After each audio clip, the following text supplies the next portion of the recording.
సంగారెడ్డి జిల్లాలో పోలీసులు over action చేస్తున్నారు. అధికార పార్టీ తొత్తుల్లా వ్యవహరిస్తున్నారు. సదాశివపేట మున్సిపాలిటీలోని పలు వార్డుల్లో బీఆర్ఎస్ కార్యకర్తలను బెదిరిస్తున్నారు పోలీసులు.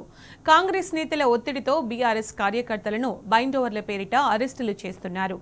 అనిల్ అనే కార్యకర్తను అరెస్టు చేసి పిఎస్లో పెట్టారు పోలీసులు. బీఆర్ఎస్ కార్యకర్తలకు ఫోన్లు చేసి పోలీస్ స్టేషన్కు రావాలని బెదిరిస్తున్నాడు సిఐ వెంకటేష్.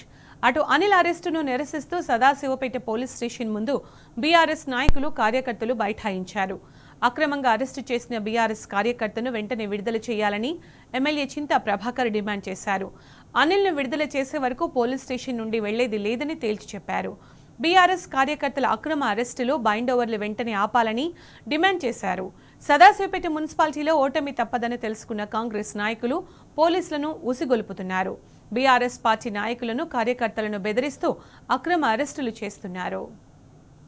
నాయకులు మరి ఈరోజు వాళ్ళ పోలీసులను ఉపయోగించుకొని మరి ఈరోజు మా కార్యకర్తను బైండ్ ఓవర్ చేస్తామని చెప్పి బెదిరింపులకు పాల్పడుతూ ఉన్నారు.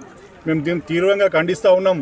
ఈరోజు మరి కేసీఆర్ గారు చేసినటువంటి సంక్షేమ కార్యక్రమాలే మా అభ్యర్థులను గెలిపించబోతూ ఉన్నాయి.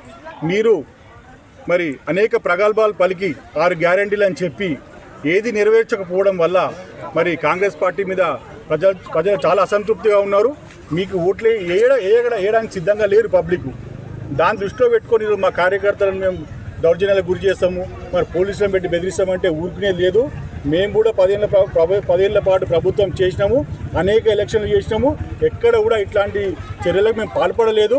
మీకు దమ్ముంటే గెలవండి, అంతేగాని మీరు మంచి పని చేసి గెలవండి, మీరు సంక్షేమ కార్యక్రమాలు చేసి గెలవండి, అభివృద్ధి చేసి గెలవండి. కానీ ఇట్లా భయభ్రాంతులు చేసి గెలుస్తామంటే కుదరదు. ఇక్కడ ఎవరు భయపడలేరు. ఇంకా అప్పుడు చెప్పిన సచ్చినా పెట్టినా కేసీఆర్ నాకు కేసీఆర్ ఏం చేయకుండా నేను కేసీఆర్ చచ్చిపోతా. నాకు కేసీఆర్ గల్లీకి మంచి రోడ్ వేసిండు, టైం నీళ్ళు ఇచ్చిండు, మోరీలు ఇచ్చిండు, లైట్లు ఇచ్చిండు, మా అమ్మకు పింఛన్ వస్తుంది, నాన్నకి పింఛన్, అంతా ఇంట్లో పింఛన్ వస్తుంది. ఇంత మంచి ఏంగా నాకు ఇంకా దేవుడు ముగిసిపెట్టి దైవం మొక్కగా నా దేవుడే కేసీఆర్ ఇక్కడ ఉంది, అక్కడ ఉంటా. విజయ తెలంగాణ కేసీఆర్. నీకు ముందే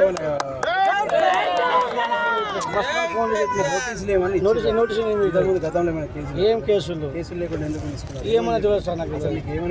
నాకేం సార్ ఫోన్ చేసి పిఎస్ రానిపోయినారు, చేసారు అన్నారు. ఏంటి అని ఏం చెప్తున్నారు చెప్పలేదు. మా గల్లి మంచిగా అయింది, మా ఊరు మంచిగా, అంత మంచి ఇంత మంచిగా. కాంగ్రెస్ కండగా ఏం చేసింది, తెలంగాణకి ఏం ఇచ్చింది, డబ్బులు పెట్టడం నాకేం మళ్ళీ పోలీసులకు ఏం చెప్పలేదు. వాడిని నాకు కేసు వచ్చినా కేసు పెట్టినా అన్నారు. న్యూసెన్స్ కేసు అయితే అన్నకన్నారు. న్యూసెన్స్ చేసినా అన్నమాట.